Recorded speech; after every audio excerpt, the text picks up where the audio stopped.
La Martinique, l'île aux fleurs, le rhum, c'est l'image que l'on vend souvent derrière cette île, mais derrière ce paradis, il y a 2000 ans d'histoire, de résistance et de trahison. Et quelques faits officiels que l'histoire, surtout celle qu'on apprend à l'école, n'aime pas forcément à raconter. Par exemple, le fait que Joséphine Bonaparte, épouse de Napoléon, était martiniquaise et que certains lui attribuent le rétablissement de l'esclavage ou qu'un simple coup de tambour aurait déclenché l'abolition. Un seul homme, un tambour et tout aurait basculé. Veuillez découvrir la véritable histoire de la Martinique. La Martinique au départ s'appelait Madinina, l'île aux fleurs, en langue caraïbe. Les premiers habitants de l'île étaient les Arawaks, venus du bassin de l'Orénoque au Venezuela, Pacifique, agriculteurs. Pêcheurs, ils s'installent sur l'île vers le 1er siècle avant Jésus-Christ. Puis les Caraïbes arrivent, plus guerriers, ils chassent les Arawaks, et quand les Français débarquent en 1635, ce sont les Caraïbes qu'ils vont devoir affronter. On trouve des traces humaines en Martinique à peu près dès 2000 avant Jésus-Christ, et le terme Caraïbe vient spécifiquement du Kalinago. Donc au départ, l'île avait son histoire, sa culture, ses peuples, bien avant que l'Europe ne vienne la découvrir. C'est le 1er septembre 1635 que tout va basculer dans l'histoire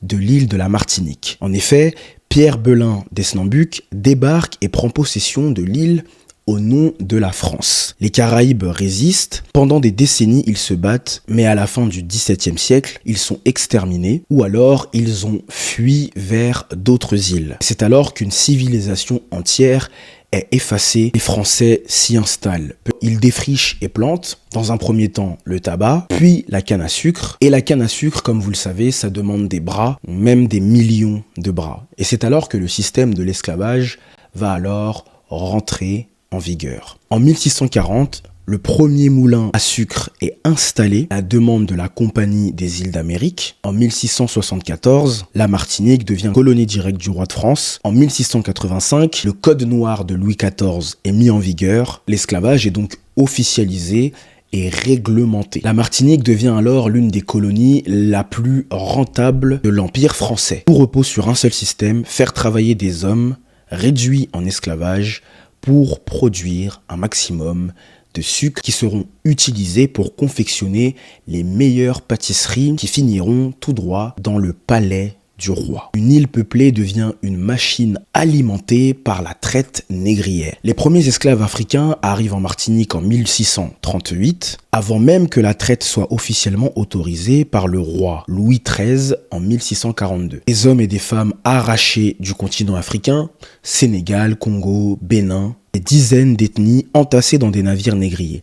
Ceux qui survivent à la traversée arrivent brisés, vendus et renommés. Sur les plantations, ils travaillent de l'aube à la nuit, dans la chaleur, les champs de canne qui coupent les mains, fouets, mutilation, et bien évidemment les familles sont séparées. Et pourtant, ils résistent tout le temps, révolte, marronnage, sabotage, chants. La résistance n'a jamais cessé. Auguste Cochin, dans son ouvrage « Histoire de l'abolition de l'esclavage », cite ceci. « Des prisons sans murailles, des manufactures odieuses produisant du tabac, du café, du sucre et consommant des esclaves. » On arrive ensuite en 1789, la Révolution française arrive avec liberté, égalité, fraternité. Malheureusement, ceci ne prend pas forcément forme en Martinique. En 1794, la Convention abolit l'esclavage dans toutes les colonies françaises, mais en Martinique, cela ne s'applique pas tout de suite. Mais alors pourquoi? Parce que les grands planteurs blancs ont préféré livrer l'île aux Anglais plutôt que libérer leurs esclaves. Ils signent donc le traité de Whitehall avec la couronne britannique. L'accord est simple.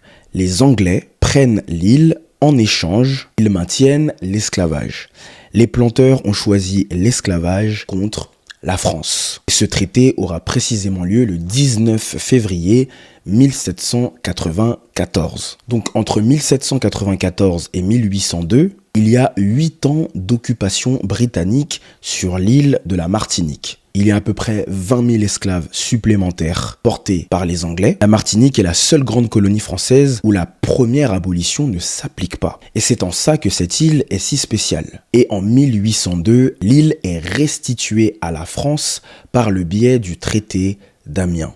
il va avoir l'apparition d'un personnage dont on entend très peu parler, qui est Joséphine Bonaparte. Au départ, il s'agit de Joséphine de Beauharnais, née en Martinique en 1763, issue d'une famille de grands planteurs, et ce sera la future épouse de Napoléon. En 1802, Napoléon rétablit l'esclavage dans les colonies avec le traité d'Amiens, comme je l'ai dit précédemment. Certaines sources historiques attribuent son influence à Joséphine, fille de planteur, soucieuse des intérêts de sa classe. Ce point est quelque peu débattu par les historiens, mais ce qui est certain, c'est que Napoléon rétablit l'esclavage. La Martinique, déjà sous le contrôle des Anglais depuis 1794, ne le ressent pas comme un changement et l'esclavage continue finalement sans interruption en changeant simplement de bourreau. En Martinique, la statue de Joséphine à Fort-de-France a été décapitée plusieurs fois par des militants. Son piédestal porte aujourd'hui l'inscription suivante: « Restituer nos biens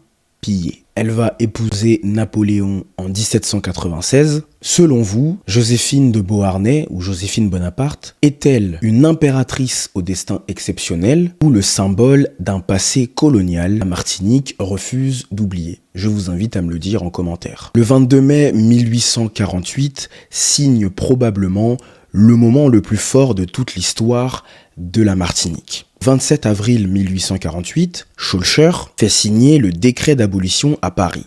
Mais il doit encore arriver aux Antilles. Ça prend des semaines et le décret prévoit un délai de 2 mois avant application. Les planteurs veulent rentabiliser la récolte de canne jusqu'au bout. Le 20 mai 1848, Romain, un esclave tambourineur, joue du tambour pendant la soirée de Grâce du Manioc. C'est la coutume. Mais le maître l'interdit ce soir-là et pourtant l'esclave romain refuse catégoriquement d'obéir. Il sera donc arrêté et jeté en prison. Du 21 au 22 mai 1848, des milliers d'esclaves convergent vers Saint-Pierre pour réclamer la liberté de Romain. Pierre-Marie Pori-Papy, adjoint au maire, c'est un homme noir libre, ordonne la libération de l'esclave romain contre la volonté du maire. Une milice esclavagiste tire sur la foule, 3 morts, 10 blessés, et l'insurrection s'embrase. Le 23 mai 1848, le gouverneur Rostoland proclame l'abolition immédiate, sans attendre Paris. Le décret de Schœlcher arrivera en juin. Il est déjà trop tard puisque les esclaves se sont libérés eux-mêmes. Le 22 mai est aujourd'hui férié en Martinique, pas pour signer un décret signé à Paris, mais pour célébrer le jour où les esclaves ont eux-mêmes arraché leur propre liberté. Après 1848, les esclaves sont libres. Pour les anciens esclaves, c'est assez différent. Beaucoup refusent de retourner sur les plantations.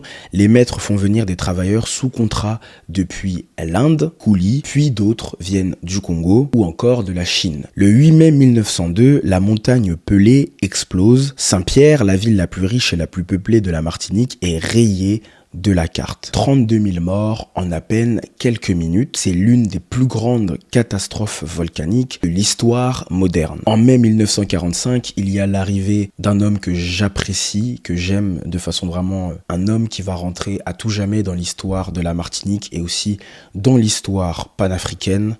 Il s'agit de Aimé Césaire, qui va donc devenir maire de Fort-de-France, et c'est donc la figure emblématique de la négritude et de la décolonisation. On ne peut donc pas parler de la Martinique sans parler. Le 19 mars 1946, la Martinique devient donc un département français. La liberté a été arrachée un certain 22 mai. 54 ans plus tard, la nature elle-même va dévaster l'île. Voilà pour cet exposé sur la Martinique. On se dit à la prochaine pour un nouveau documentaire. N'hésite pas à me donner tes idées dans les commentaires afin que je puisse commencer à travailler sur la prochaine vidéo. Belle fin de journée à vous tous.